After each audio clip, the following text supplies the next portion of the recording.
India को Europe की तरफ से वो कंट्री ऑफ द ईयर का अवार्ड मिला है। आप क्या समझते हैं इस चीज़ पर, आप उन्हें क्या कहना चाहेंगे? तो इंडिया से हमें सीखना चाहिए। इंडिया का प्लस पॉइंट उनका एजुकेशन सिस्टम है, उनकी जो यूनिवर्सिटीज़ हैं, उनके जो ग्रेजुएट्स की क्वालिटी है। वो जिस स्पीड से इंडिया ने तरक्की की है, मेरा नहीं ख्याल कि ऑल ओवर द वर्ल्ड किसी और स्टेट ने इस तरह फ्लरिश किया, इस तरह तरक्की की है जिस तरह इंडिया ने की है। और इंडिया ऑब्वियसली फर्दर उस पर इन्वेस्टमेंट कर रहा है। इंडिया ने अपने जो टॉप ग्रेजुएट्स थे दुनिया की तमाम बड़ी आईटी कंपनीज में मौजूद है। ठीक है। सो हे हाय हेलो नमस्कार राम राम सभी को, कैसे हो आप सब? आई होप आप सब अच्छे होंगे और मैं भी बहुत अच्छी हूँ। तो गाइज एक बार फिर से आपका मेरे इस यूट्यूब चैनल पर स्वागत है। तो आज एक बार फिर से मैं एक इंटरेस्टिंग सी वीडियो लेकर आई हूँ आप लोगों के लिए, जो इसको देखकर आप खुश हो जाओगे। आप मतलब कुछ लोगों को अभी ये चीज नहीं बताओगी तो ये नॉलेज आप लोग को मिल जाएगी और आप लोग इसमें लोगों के रिएक्शंस देखने वाले हो कि उन लोगों का रिएक्शंस कैसे आते हैं, और जो रिएक्शंस आएंगे उनको देख के हमें काफी अच्छा फील होने वाला है। आई थिंक सो कि काफी अच्छा फील होने वाला है। तो ज्यादा टाइम मैं नहीं खराब करूंगी आप लोगों का, मैं बता देती हूँ कि वीडियो किस बारे में है। तो वीडियो ये है कि great honour Modi minister as India named country of the year at Europe big startup event. तो यूरोप में हमारी इंडिया को कंट्री ऑफ द ईयर का अवार्ड मिला है। तो इसके बारे में ये वीडियो है और ये बताया गया है पाकिस्तान के लोगों को कि ऐसे ऐसे हमारी मतलब इंडिया को कंट्री ऑफ द ईयर का अवार्ड मिला है। तो उन लोगों के क्या रिएक्शंस है, वो लोग कॉन्ग्रेचुलेट करते हैं या वो लोग इस चीज का दुख मना रहे हैं। तो हम लोग वो रिएक्शंस देखने वाले हैं कि उन लोगों के विचार क्या हैं इस बारे में। तो चलिए हम लोग वीडियो देख लेते हैं, उसके बाद बात करते हैं। जुबैर। अच्छा सर, आज का बेसिकली मेरा सवाल आपसे ये है कि इंडिया को यूरोप की तरफ से वो कंट्री ऑफ द ईयर का अवार्ड मिला है। आप क्या समझते हैं इस चीज़ पर, आप उन्हें क्या कहना चाहेंगे? जी, ये आज मैंने न्यूज़ पढ़ी है और ज़ाहिर है इंडिया के लिए एक बड़ी न्यूज़ है, ख़ास तौर पे स्टार्टअप्स के हवाले से। आजकल दुनिया में स्टार्टअप्स का बड़ा नाम लिया जा रहा है और इंडिया तो इस पे लीड कर रहा है। इंडिया के 100+ यूनिकॉर्न्स, यानी कि आप देखेंगे 100 अरब डॉलर वैल्यू, और हम इधर IMF से मतलब 3 से 4 बिलियन डॉलर के चक्कर में हमने तेल कहाँ पे पहुँच गया, गैस हमें आवाम का सत्यानाश कर दिया है। और काश हम 100 बिलियन, हमारे जो टोटल कर्जे हैं ना, आपको पता है वो 120 अरब डॉलर है। यानी कि हमें 120 यूनिकॉर्न्स पाकिस्तान में पैदा करने हैं और बदकिस्मती से एक भी यूनिकॉर्न नहीं है पाकिस्तान में। तो हमारा जो तालीम के जो लोग हैं रिस्पॉन्सिबल, और जो IT के लोग रिस्पॉन्सिबल हैं, क्योंकि नेक्स्ट ये जनरी वो सारी IT की है। तो इंडिया से हमें सीखना चाहिए, इंडिया के यूनिकॉर्न्स को, क्योंकि इंडिया के जो सर्कमस्टेंसेस हैं, जो मार्केट कंडीशंस हैं, वहाँ की जो लेबर के कंडीशंस हैं, वो इंडिया के और पाकिस्तान के मसाइल एक जैसे हैं। अगर इंडिया 100 यूनिकॉर्न्स पैदा कर सकता है तो पाकिस्तान कम अज़ कम आधा, उसे 50 तो कर सकता है, 30 कर सकता है, लेकिन कम अज़ कम एक भी हो जाए। मैं तो कहता हूँ हमारा एक का हिस्सा भी अभी तक क्रॉस भी हो जाएगा तो हमारे लिए बहुत बेनिफिट है। अच्छा सर, एक और मेरा सवाल आपसे ये है कि आपको क्या अचीवमेंट्स लगती हैं, आपको क्या उनकी पावर्स लगती हैं, उनके प्लस पॉइंट कौन से आपको लगते हैं जिसकी वजह से यूरोप की तरफ से उनको कंट्री ऑफ द ईयर मिला है एज कम्पेयर टू पाकिस्तान? ऐसा कभी हमने देखा नहीं। इंडिया का प्लस पॉइंट उनका एजुकेशन सिस्टम है, उनकी जो यूनिवर्सिटीज़ हैं, उनके जो ग्रेजुएट्स की क्वालिटी है, वहाँ पे जो रिसर्च वर्क है, ऑब्वियसली ये सब यही उनकी जो है ना मेन जो पावर है वो इसी में है। और इंडिया ऑब्वियसली फर्दर उस पर इन्वेस्टमेंट कर रहा है। इंडिया ने अपने जो टॉप ग्रेजुएट्स थे दुनिया की तमाम बड़ी IT कंपनीज में मौजूद है। ठीक है, वो तजर्बा इंडिया के पास है, उनके ग्रेजुएट्स वहाँ पे बैठे हुए हैं और वो तजर्बा आके इंडिया में शेयर करते हैं और उसी हिसाब से करिकुलम डिज़ाइन करते हैं फ्यूचर के हिसाब से।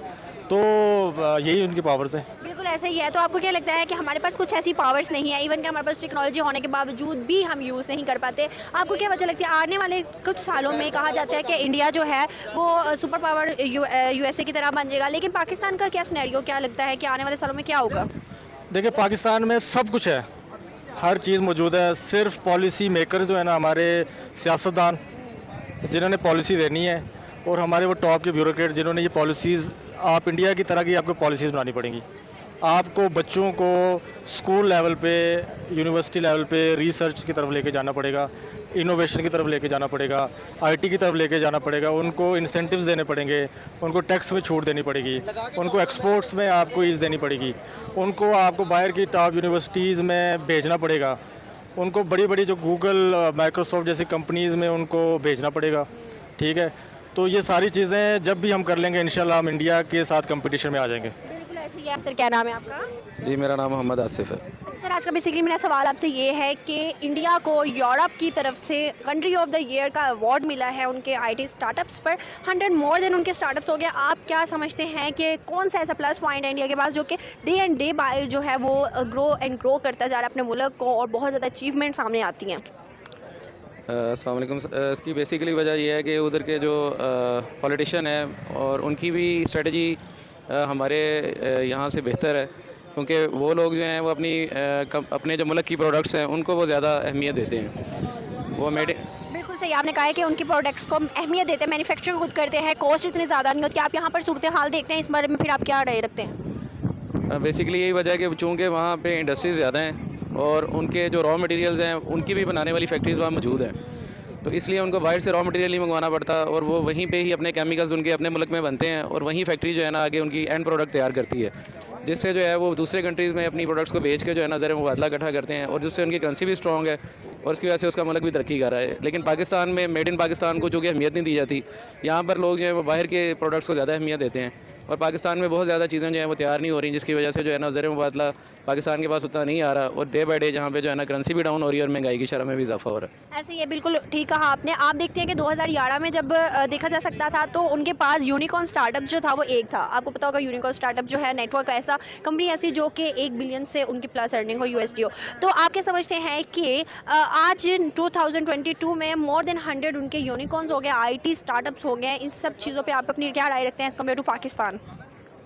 देखिए ये जो कल्चर है ये तो हम सबको मिलकर चेंज करना पड़ेगा कि अपने मुल्क की जो प्रोडक्ट्स हैं उनको फ़रोग़ दिया जाए और यहाँ का जो टैलेंट है उसके लिए यहाँ पे अपॉर्चुनिटी बनाई जाए, ताकि पाकिस्तान भी जो है वो IT की फील्ड में भी और भी जितनी फील्ड्स हैं जिसमें पूरी दुनिया ग्रो कर रही है तो पाकिस्तान भी उसमें ग्रो कर सकता है। ऐसे ही है सर। आखिरी मेरा सवाल आपसे ये, आप देखते हैं कि मैंने आपको बताया कि उतने उनके यूनिकॉर्न स्टार्टअप्स हैं, IT स्टार्टअप्स हैं, जितने उनके पास यूनिकॉर्न स्टार्टअप्स हैं उतना हमारे ऊपर कर्जा है। आप क्या समझते हैं कि हमारे पास जब हमने 2 या 3 हमने बिलियंस लेने होते हैं, यूनिकॉर्न स्टार्टअप्स हमने लेने होते हैं, तो हम IMF के सामने झुकते हैं और उसकी बात मानकर उनसे कर्जा लेते हैं? उसकी बेसिकली वजह यही है ना कि पाकिस्तान के पास ज़र मुबादला कम है, उसके पास रिज़र्व कम है, इस वजह से उसको बाहर से इंपोर्ट ज़्यादा है, एक्सपोर्ट कम है। और गवर्नमेंट को चाहिए कि यहाँ पे जो लोग एक्सपोर्ट कर रहे हैं उनको ज़्यादा से ज़्यादा रिलीफ दिया जाए ताकि वो लोग जो है उनकी जो इंडस्ट्री है वो फ़्रो करे। बिल्कुल सर। क्या नाम है आपका? नुमान। अच्छा सर, आज का बेसिकली मेरा सवाल आपसे ये है कि इंडिया को यूरोप की तरफ से आज कंट्री ऑफ द ईयर का अवार्ड मिला है और उनके जो स्टार्टअप्स हैं IT स्टार्टअप्स वो हो गए हैं मोर देन 100। इस चीज़ पे आप उनकी अचीवमेंट में उनको क्या कहना चाहेंगे? देखें, आप अगर लास्ट हिस्ट्री चेक करें तो इंडिया ने काफ़ी प्रोग्रेस की अपने स्पेशली IT सेक्टर में, क्योंकि कोविड के बाद जो इंडस्ट्री सबसे ज़्यादा, बल्कि ड्यूरिंग द कोविड जो सबसे ज़्यादा इंडस्ट्री ग्रूम की थी वो IT की ही इंडस्ट्री थी। तो आप देख लें, आप सारी दुनिया ऑनलाइन शॉपिंग, ऑनलाइन करेंसी, हर चीज़ ऑनलाइन पे रिलाई कर गई थी। और अगर देखा जाए तो जिस स्पीड से इंडिया ने तरक्की की है, मेरा नहीं ख्याल कि ऑल ओवर द वर्ल्ड किसी और स्टेट ने इस तरह फ्लरिश किया, इस तरह तरक्की की है जिस तरह इंडिया ने की है। स्पेशली उनके बाकी सेक्टर्स में भी नो डाउट उनकी काफ़ी प्रोग्रेस है, काफ़ी उन्होंने काम किया है, लेकिन स्पेशली IT में उन लोगों ने बहुत ज़्यादा काम किया। इसका सबूत सबसे बड़ा ये है, प्रूफ कि आप जितने CEOs देख लें, स्पेशली IT फर्म्स के, जो मेजर IT फर्म्स हैं ऑल ओवर द वर्ल्ड की, जिसके ऊपर हम लोग सारी दुनिया रिलाई करती है, वो सारे ही इंडियंस ही उनके CEOs हैं, इंडियंस ही काम कर रहे हैं। जितनी बड़ी ऑर्गेनाइजेशन है सब पे इंडियंस ही काम कर रहे हैं। तो इस चीज़ में कोई शक नहीं कि उन लोगों की जो गवर्नमेंट है उन्होंने IT सेक्टर को काफ़ी फैसिलिटेट किया है, काफ़ी ज़्यादा वर्क किया है, क्योंकि अब दुनिया तो अब सारी IT बेस्ड ही है। जो पहले ही लोग थे जो प्रैक्टिकल काम करते थे, सारी चीज़ अभी भी होती हैं, लेकिन अब तो लोग आपको पता घर बैठ के लाखों कमा रहे हैं, तो कोई शक नहीं। सर, आपने कहा है कि उनकी हर सेक्टर में ही बहुत ज़्यादा ग्रूमिंग है, बहुत ज़्यादा बूस्ट किया हुआ उन्होंने हर सेक्टर को, और सबसे ज़्यादा उसका इनिशिएटिव जो जाता है, उनका क्रेडिट जो जाता है वो नरेंद्र मोदी को जाता है, उनकी हुकूमत को। लेकिन एज़ कम्पेयर टू अगर मैं बात करूँ पाकिस्तान की, तो आप क्या समझते हैं कि यहाँ पर जब हम IMF से कर्जे लेने जाते हैं, हम उनके आगे झुक जाते हैं, उनकी बात माननी पड़ती है कुछ बिलियंस के लिए। और इसी के साथ साथ आप देख सकते हैं कि इंडिया में more than 100 billions unicorn startups हो गए हैं।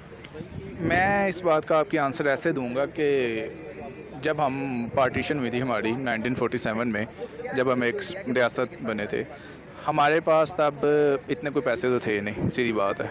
जब आप घर से लड़के निकलते हैं तो कोई पैसे देकर तो नहीं आपको निकालता। तो शुरू से ही हम लोग डिपेंडेड रहे हैं फ़ॉरेन एड्स के ऊपर, ठीक है। असूल तो ये होना चाहिए था कि फ़ॉरेन एड्स भी लेते और अपने आप को बेहतर भी करते, ताकि मिनिमम हम फ़ॉरेन एड्स के ऊपर जाते, फ़ॉरेन इन्वेस्टमेंट के ऊपर फोकस करते, ना कि फ़ॉरेन एड्स के ऊपर। इंडिया ने यही काम किया कि उन लोगों ने फ़ॉरेन इन्वेस्टमेंट पे फोकस किया, ना कि फ़ॉरेन एड्स पे। आपने कभी न्यूज़ तो नहीं पढ़ी होगी कि इंडिया IMF के पास कह रही पैसे दे दे, IMF इंडिया के पास जाता है। तो वो उसका मेन होगा ना। IMF तो एक बॉडी है ना जिसको बैक करते हैं जो स्ट्रॉन्ग स्टेट्स हैं। वो हम लोग जो हुकूमत आती बाद में, वो पहले कहती है IMF के पास जाना है। अभी भी डॉलर की प्राइस पाकिस्तान में देख लें 206 तक हो गई है, ठीक है। तो अब क्या है जी कि IMF डॉलर देंगे तो हम प्राइस नीचे आएगी, नहीं तो नहीं जाएगी, प्राइस हाइक करती जाएगी। अब ये चीज़ें तो बीइंग अ नेशन, बल्कि जो रूलर्स हैं हमारे, उन्हें देखनी चाहिए थी।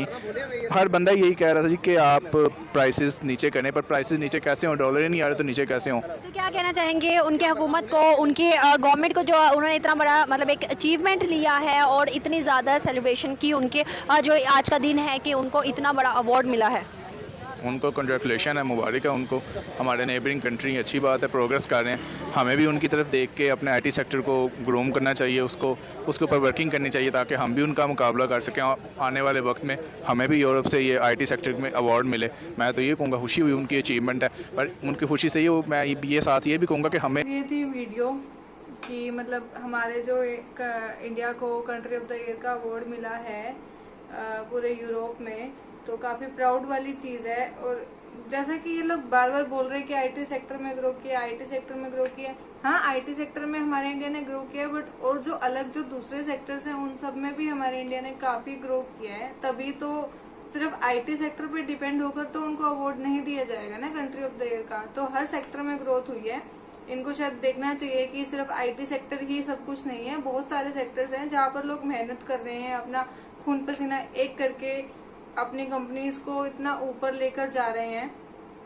तो ये सबकी मेहनत का फल है। और यस, हमारे इंडिया ने ड्यूरिंग कोविड काफी ज्यादा ग्रो किया है। ये चीज तो एग्री करने वाली है कि काफी ज्यादा ग्रो किया है।